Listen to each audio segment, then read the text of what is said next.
என்னுடைய சிரம்தாழ்ந்த வணக்கத்தையும் அஞ்சலிகளையும் செலுத்துவதற்கு நான் கடமைப்பட்டிருக்கின்றேன். ஐயா அவர்கள் இளம்பருவத்திலிருந்து இந்த சமுதாயத்தில் புரையோடி கிடந்த அத்தனை தீய பழக்க வழக்கங்களையும் அகற்ற வேண்டும் என்கின்ற மிகப்பெரிய போராட்டத்தை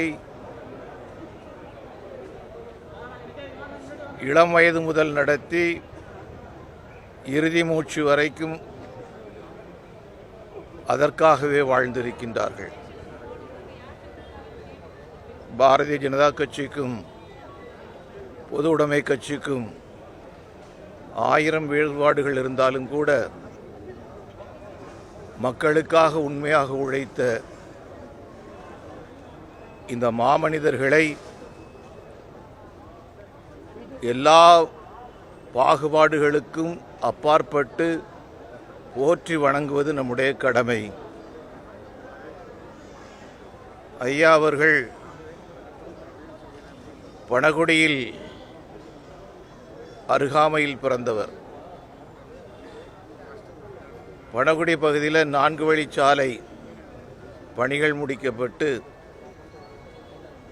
அதில் விபத்துகள் தொடர்ந்து நடைபெற்று கொண்டிருந்தன. அப்போது அந்த இடத்திலே ஒரு மேம்பாலம் கட்ட வேண்டும் என்று என்னுடைய மனதிலும் எழுந்தது. அதே நேரத்திலே ஐயாவினுடைய மனதிலும் எழும்பியிருக்கின்றது. ஐயா அவர்கள் ஒரு கடிதத்தை கொடுத்து அனுப்பினார்கள். ஒரு மேம்பாலம் கட்ட வேண்டும் என்று. பொது உடைமை கட்சியைச் சேர்ந்த சகோதரர்கள் அதை கொண்டு வந்தார்கள். அத்தியாவசிய தேவை என்பது ஒன்று, அதற்கு மேலாக கேட்காத மனிதர்,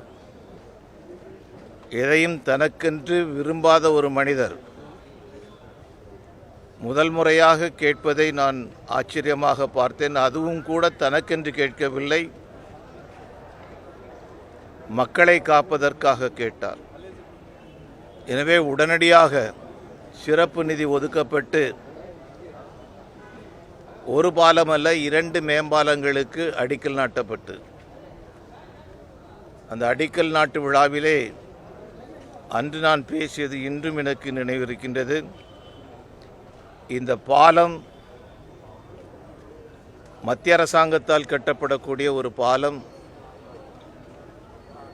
இது ஐயாவினுடைய கோரிக்கைக்காக கட்டப்படுவது, அதை முன்னிறுத்தி கட்டப்படுவது என்று நான் சொன்னேன்.